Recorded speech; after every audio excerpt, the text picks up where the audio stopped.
Ma'asyiral muslimin yang dimuliakan Allah Subhanahu wa taala. Mungkin di antara kita sering mendengar kajian tentang seputar azab kubur. Tetapi di sana ada pembahasan lain dari sisi azab kubur itu adalah nikmat kubur. Inilah yang terkadang sebagian kita tidak paham bahawa banyak bisyarat, kabar gembira yang akan didapat oleh orang-orang yang beriman di dalam kuburan. Apa saja kabar gembira yang Allah Subhanahu wa taala berikan kepada seorang mukmin ketika Allah masukkan ke dalam kuburan? Inilah pembahasan di pagi hari ini.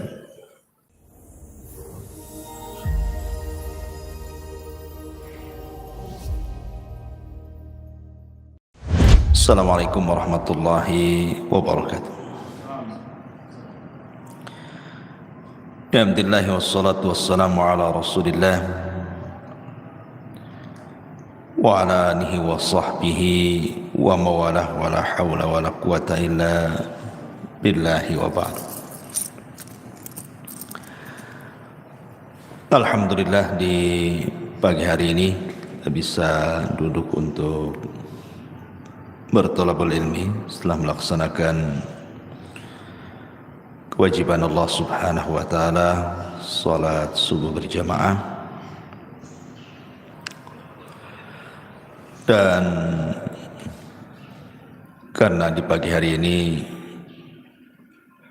mendadak kita buat kajian, berarti temanya adalah kultum, kuliah terserah antum. Artinya bisa pendek, bisa panjang.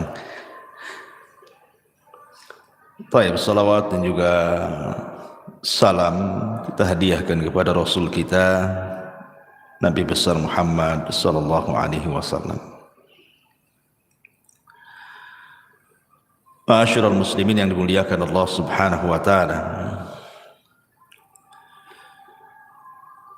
Mungkin di antara kita sering mendengar kajian tentang seputar azab kubur. Tetapi di sana ada pembahasan lain dari sisi azab kubur itu adalah nikmat kubur. Inilah yang terkadang sebagian kita tidak paham bahawa banyak bisyarat, kabar gembira yang akan didapat oleh orang-orang yang beriman di dalam kuburan. Apa saja kabar gembira yang Allah Subhanahu wa taala berikan kepada seorang mukmin ketika Allah masukkan ke dalam kuburan? Inilah pembahasan di pagi hari ini. Ma'asyiral muslimin yang dimuliakan Allah Subhanahu wa taala. Pertama, kabar gembira saat kematian dulu. Disebutkan di dua surat dalam Al-Quran. Pertama surah An-Nahl ayat 31 dan 32. Kemudian Fussilat ayat 30.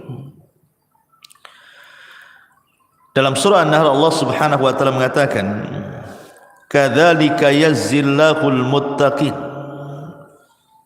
alladzina tawaffahumul malaikatu tayyibina yaqulun salamun alaikum udkhulul jannata bima kuntum ta'malun.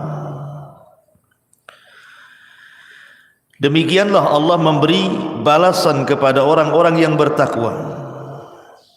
Siapa orang yang bertakwa? Yaitu orang-orang yang ketika diwafatkan oleh para malaikat dalam keadaan baik, maka mereka para malaikat mengatakan kepada mereka, salamun alaikum, keselamatan bagi kalian, masuklah ke dalam surga karena apa yang kalian kerjakan. Kemudian dalam surah Fussilat ayat 30-nya Allah mengatakan, innal ladzina qalu rabbuna Allah thumma istaqamu tatanazzalu alaihimul malaikatu alla takhafu wa la tahzanu wa abshiru bil jannati allati kuntum tu'adun.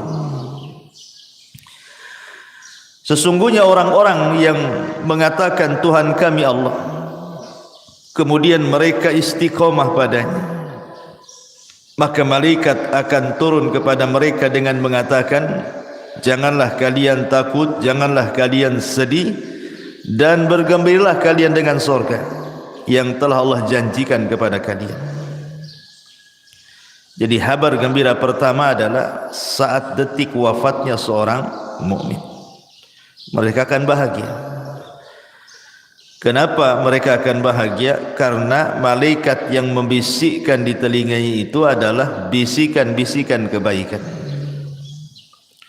Sehingga kita lihat seorang mukmin itu kalau meninggal macam-macam, terkadang Allah tampakkan kebahagiaan,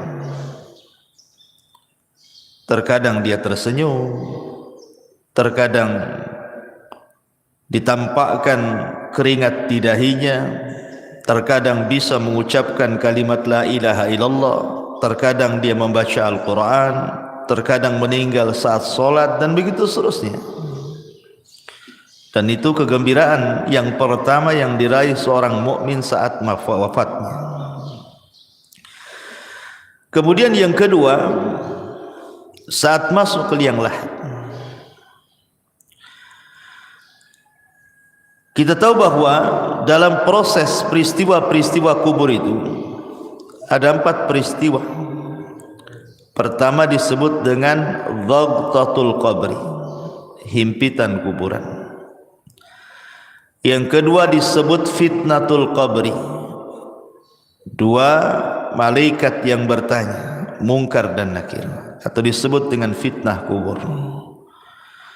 Yang ketiga azab kubur, dan yang keempat nikmat kubur.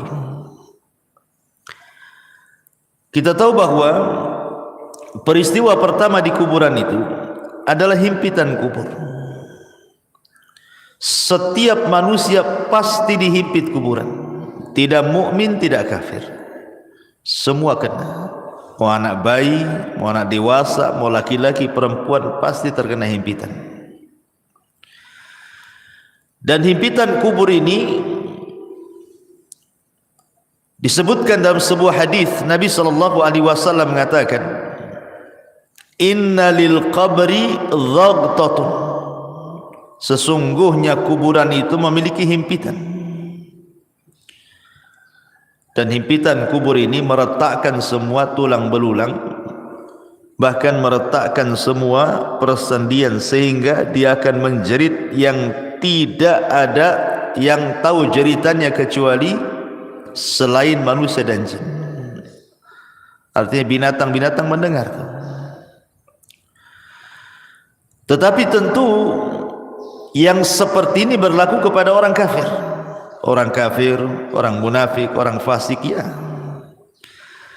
Tetapi himpitan kubur bagi orang-orang yang beriman adalah himpitan kebahagiaan. Sehingga para ulama ketika membicarakan tentang himpitan bagi orang-orang yang beriman itu, layaknya seorang ibu saat memeluk bayinya. Karena kita semua berasal dari tanah, jadi tanah itu diibaratkan ibu kita. Jadi kalau kita masuk kuburan dihimpit itu seolah-olah ibu sedang memeluk bayinya, tidak merasakan apapun. Makanya ketika kematian seorang sahabat yang sangat mulia, siapa dia? Sa'd bin Mu'adz radhiyallahu anhu. Sa'd bin Mu'adz ini pemimpin Aus. Saat kematiannya, Disebutkan oleh Nabi sallallahu alaihi wasallam, hadzal ladzi taharraka lahul 'arsy wa futihat lahu abwabus sama wa syahidahu sab'una alfan minal malaikah laqad dhummatan thumma furrija anhu. Inilah orang yang karenanya arsy Allah bergetar. Jadi saat kematian Sa'd bin Mu'adz ini, arsy Allah yang besar sekali itu bergetar. Dan arsy itu kan makhluk yang paling besar, bisa bergegar karena wafatnya Sa'd ibn Mu'adz.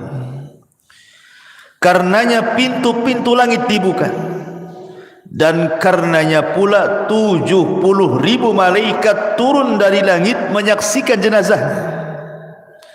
Sungguh dia telah dihimpit dengan sekali himpitan, kemudian dilepaskan kembali. Kalau seandainya himpitan itu sebagaimana hadis yang ma'ruf bisa meretakkan tulang belulang, memutuskan urat-urat persendian, mustahil seorang sahabat semulia Sa'd bin Mu'adz merasakan itu. Berarti himpitan yang merasakan sakit itu hanya berlaku kepada orang-orang kafir saja, orang-orang munafik saja. Karena bayi yang tidak bersalah saja, disebutkan dalam hadis Nabi sallallahu alaihi wasallam, lau aflata ahadun min dhammatil qabri la aflata hadas sabi. Jika seorang selamat dari penyempitan kuburan, niscaya bayi ini akan selamat. Tapi bayi pun tidak selamat. Apa salahnya bayi? Kenapa dia dihimpit? Dosa pun tidak, kan itu ya. Berarti himpitan bagi orang-orang yang saleh, orang-orang yang beriman atau bayi adalah sebagaimana seorang ibu memeluk bayinya. Himpitan kasih sayang, itu maksudnya. Ini kabar gembira yang kedua. Kabar gembira yang ketiga, di mana Allah Subhanahu wa taala akan memberikan kemantapan jawaban pada setiap soalan-soalan mungkar dan nakir yang diberikan kepada setiap para penghuni kubur. Dan itu diarahkan atau disyaratkan dalam surah Ibrahim ayat 27. Allah mengatakan, yuthabbitullahu alladhina amanu bil qawli tsabit fil hayatid dunya wa fil akhirah wa yudhillullahu adh-dhalimin wa yaf'alullahu ma yasha. Allah akan meneguhkan iman orang-orang yang beriman dalam ucapan yang teguh dalam kehidupan dunia dan juga kehidupan akhirat. Kata Bara bin Azib, seorang sahabat, ketika memberikan catatan dengan kalimat Allah akan teguhkan ucapan bagi seorang yang beriman di dunia dan akhirat, kata beliau, ini ayat turun pada perkara fitnah kubur. Jadi orang-orang yang beriman apabila ditanya siapa Rabbmu, maka dia langsung menyaut Allah. Siapa nabimu? Langsung menyaut Muhammad. Apa agamamu? Langsung menyaut Islam. Siapa yang bisa menjawabkan ini? Memang kalau di dunia mudah saja menghafalkan, tetapi bukan berarti di akhirat semua bisa menjawab, tidak. Yang memantapkan jawaban itu Allah.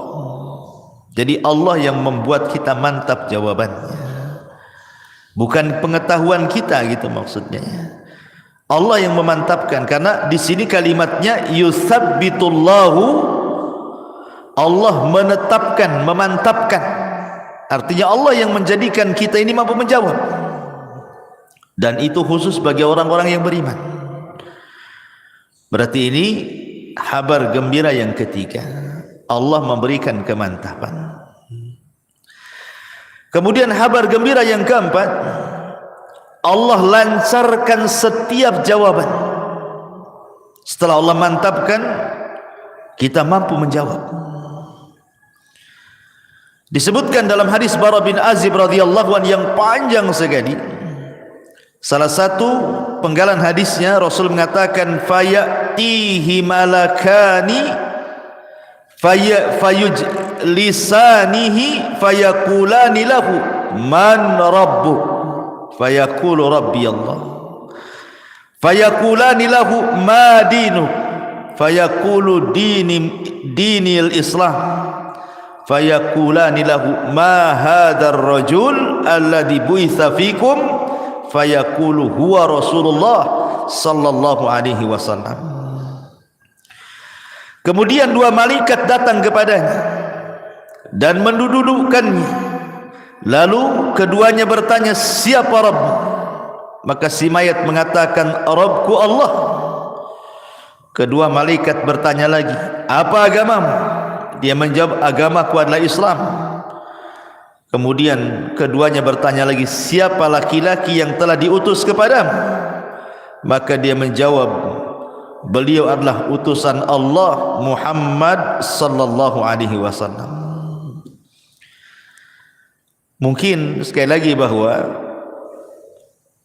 hari ini antum ditanya, pasti semua bisa jawab. Tapi apakah di kuburan bisa lancar jawabannya? Kan tidak juga. Makanya ini kabar gembira. Selain Allah mantapkan jawabannya, kemudian ketika kita ditanya mengalir pula jawaban itu. Ini adalah kabar gembira yang keempat. Kabar gembira yang kelima, setelah Allah Subhanahu wa taala mantapkan jawaban kita dan kita pun mengalir dalam jawaban-jawaban pertanyaan malaikat itu, maka Allah Subhanahu wa taala berikan tazkiyah, rekomendasi. Apa itu? Allah tiba-tiba berfirman dari langit dan mengatakan, an sadaqa abdi, hambaku telah benar. Hambaku telah benar, hambaku telah jujur. Dan ini tazkiyah yang luar biasa, di mana Allah Subhanahu wa taala langsung yang mengatakan kepada kita, an sadaqa abdi, hambaku telah benar. Tazkiyah mana lagi yang lebih jujur daripada tazkiyah Allah Subhanahu wa taala?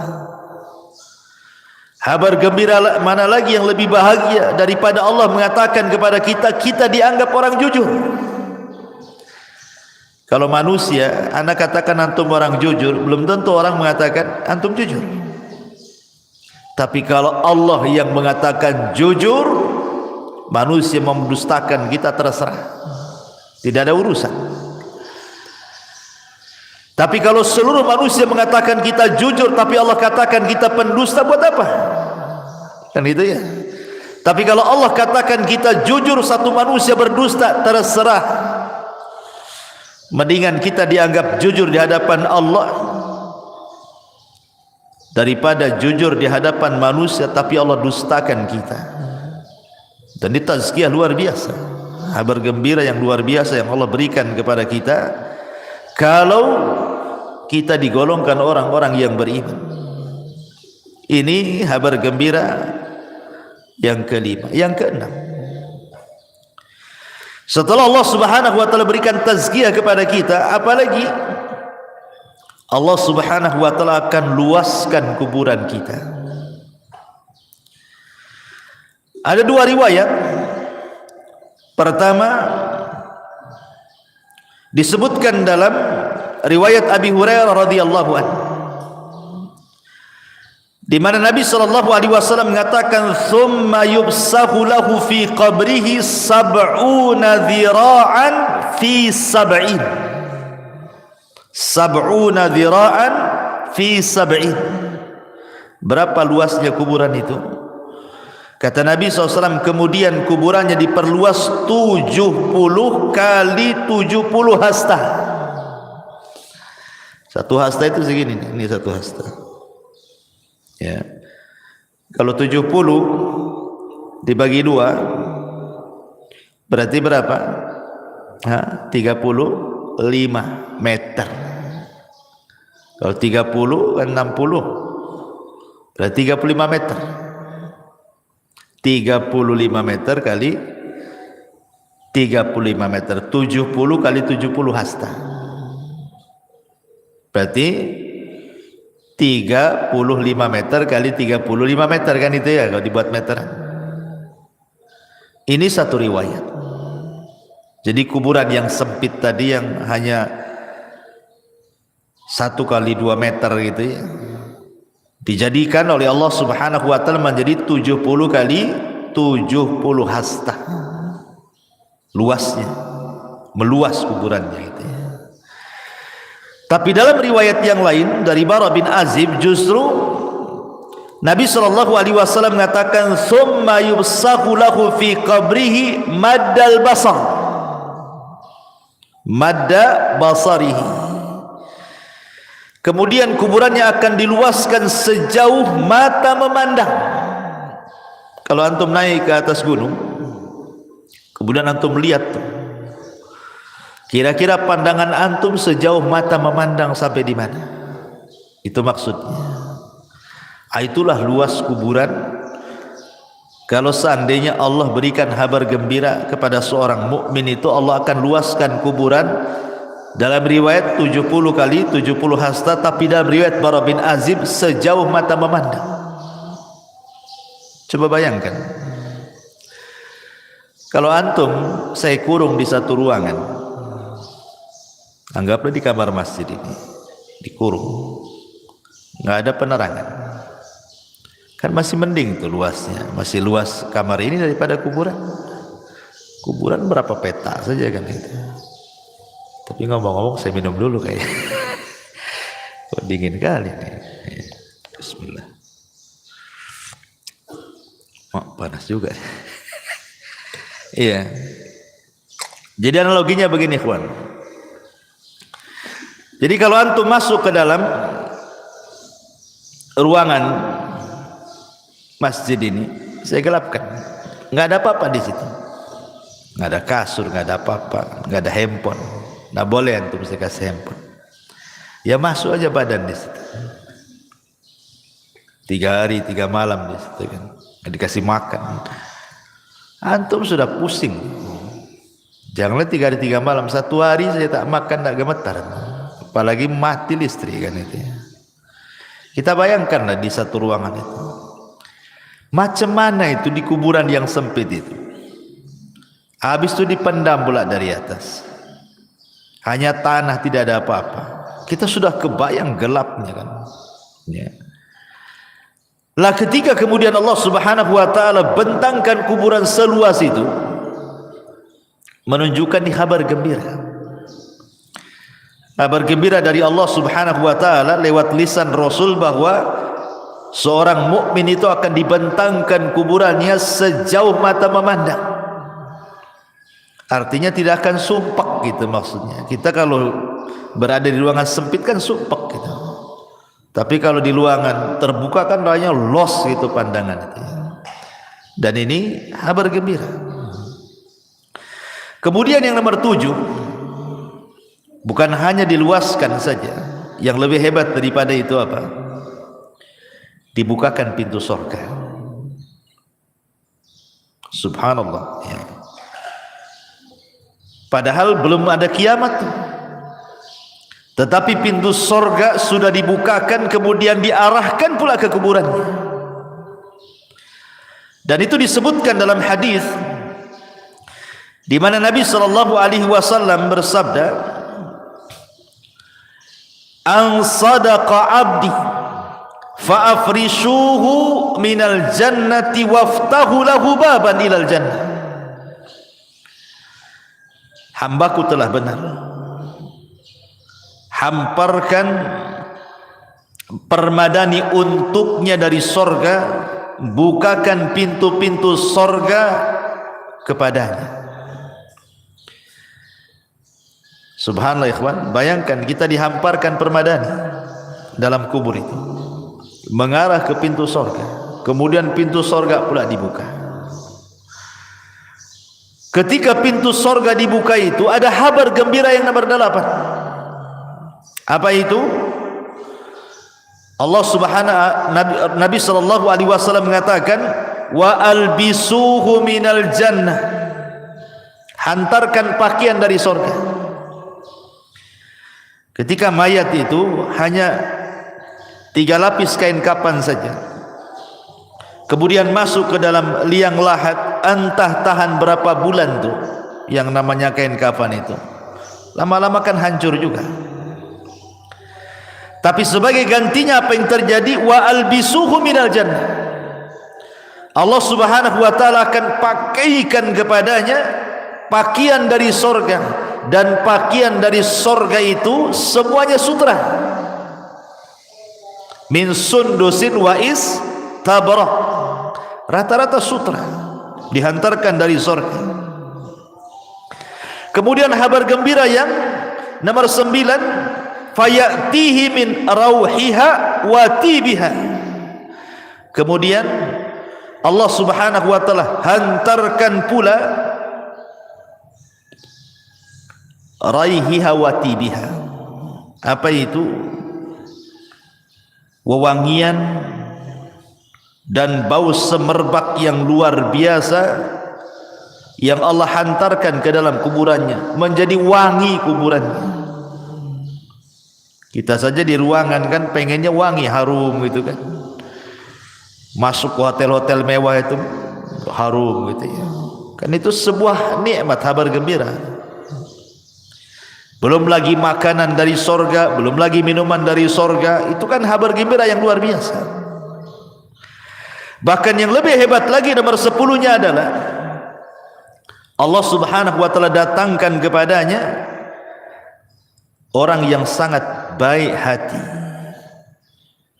Disebutkan dalam sebuah hadis, jadi akan didatangkan padanya seorang laki-laki yang rupawan, berpakaian indah, beraroma wangi, untuk menemani dia selama dalam kuburan.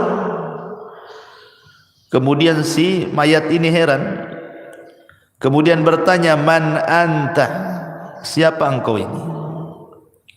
Fawajhukal wajhu yaji'u bil khair, wajahmu adalah wajah yang membawa kebaikan. Siapa kamu ini? Karena ikhwan, kalau kita analogikan kan, orang di penjara lah, masukkan ke dalam penjara, kemudian hanya satu sel, satu orang saja, akan boring. Sepandai-pandainya orang itu buat aktivitas, pasti ada bosannya juga kan. Berbeda kalau seandainya satu penjara itu hanya 2 orang, pasti ada komunikasi itu, nggak akan boring kalau 2 orang kan. Berbeda kalau sendiri kan, lontang lantung, bingung sendirian kan.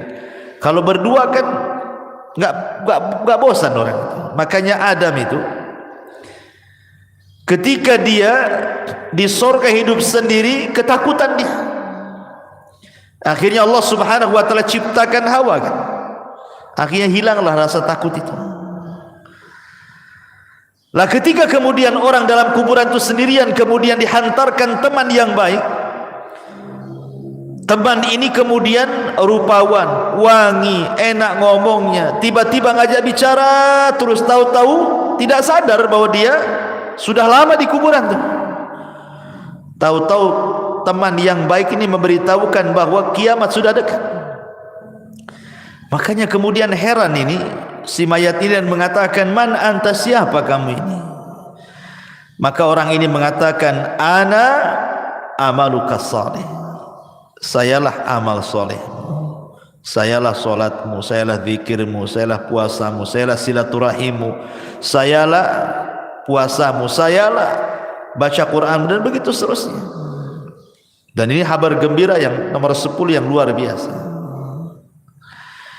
Kemudian yang nomor 11, kabar gembira yang nomor 11, di mana orang-orang yang beriman tidak akan merasakan lamanya tinggal di kuburan.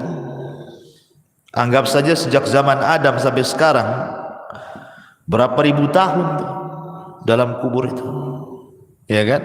Atau janganlah sejak zaman Nabi, para sahabat 14 abad silam kan, nggak dikiamat-kiamatkan.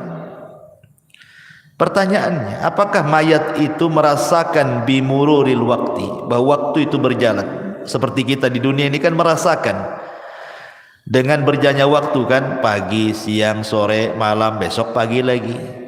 Tahu-tahu sudah seminggu, sebulan, setahun. Kita kan merasakan tuh berjalannya waktu. Pertanyaannya, apakah orang yang di kuburan itu merasakan berjalannya waktu? Ulama menjawab, lihat, kalau dia mendapatkan nikmat kubur, maka dia tidak akan merasakan bimururil waktu. Waktu yang berjalan tidak akan dirasakan bagi dia. Dan itu disyaratkan dalam kisah Ashabul Kahfi dan kisah Uzair dalam Al-Quran yang ditidurkan 1 abad. Kan ditanya itu, kam labista, berapa lama kau tidur kan? Dia mengatakan labistu yauman atau ba'du yaum. Aku hanya tidur sehari atau separuh hari, padahal sudah 1 abad. Menunjukkan bahwa kalau orang yang belum meninggal saja ditidurkan 1 abad, kemudian dia terbangun rasanya baru setengah atau 1 hari saja, maka begitu juga orang-orang yang dikubur ketika mendapatkan nikmat kubur. Kayak antum bermimpi nih, mimpinya indah banget gitu ya, tiba-tiba terbangun, aduh kok sebentar kali mimpinya, padahal antum udah dari pagi sampai sore itu tidur tuh. Dibilang sebentar kali katanya, karena indah. Coba antum mimpi buruk, baru 5 menit tuh kayak udah lama kali megap-megap antum. Jadi para ulama mengatakan bahwa orang-orang yang tidak akan merasakan bimururil waktu, dengan berjalannya waktu itu, hanya orang-orang yang mendapatkan nikmat kubur saja. Tapi orang yang mendapatkan azab kubur, dia akan merasakan itu, waktu itu berjalan. Dan orang-orang yang beriman akan mendapatkan kabar gembira bahwa dia tidak akan merasakan berjalannya waktu. Itu maksudnya ya. Ini yang ke-11. Yang ke-12, orang-orang yang beriman, mereka akan merasakan nikmat, artinya kebahagiaan.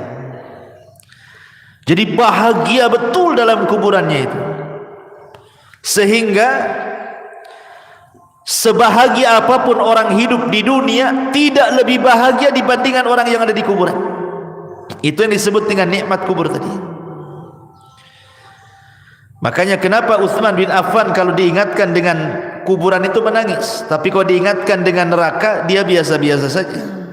Ketika ditanya, ya Utsman, aneh kau ini, diceritakan neraka kau biasa saja raut mukamu, kau diceritakan tentang kuburan kau pula menangis, katanya. Kata Utsman, celaka engkau.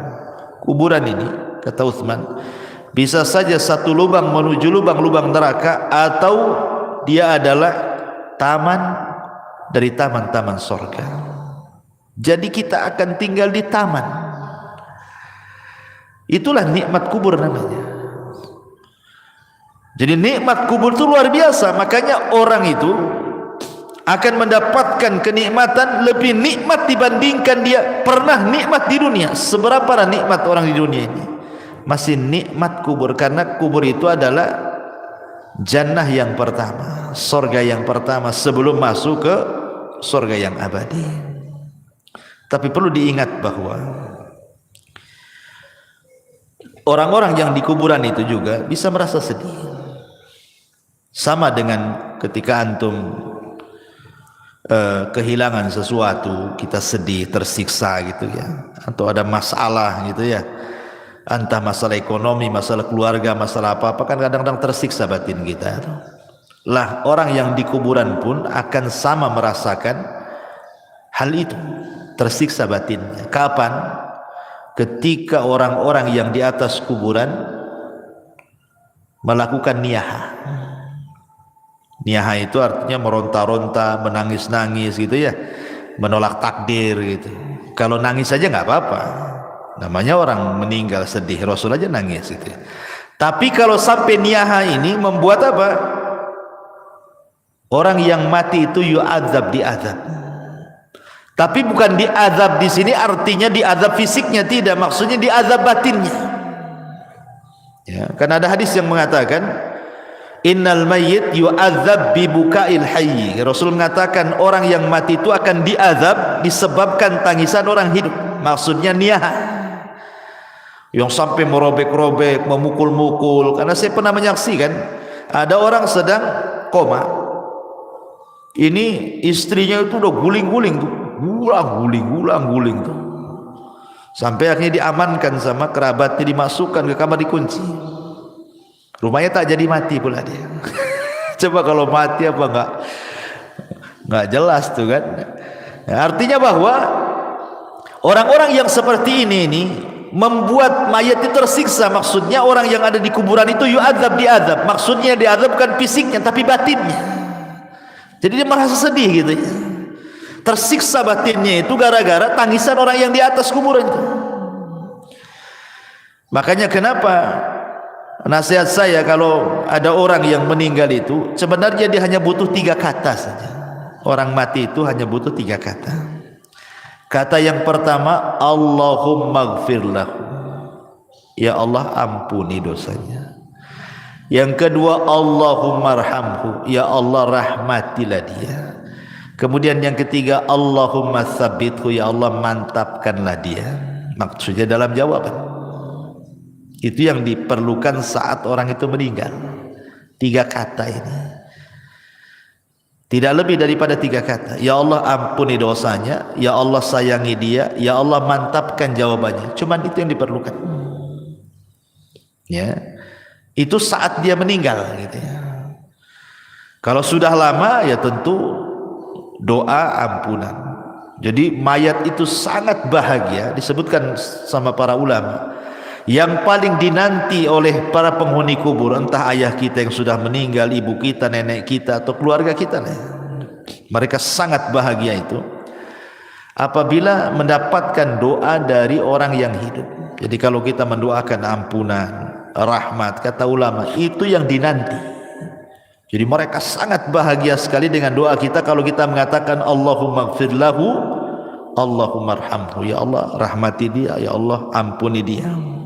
Dan juga sedekah yang kita niatkan kepada orang yang sudah meninggal. Inilah diantara 12 kabar gembira bagi para penduduk kuburan. Subhanallah bihamdika, asyhadu an la ilaha illa anta, astaghfiruka wa atubu ilaik.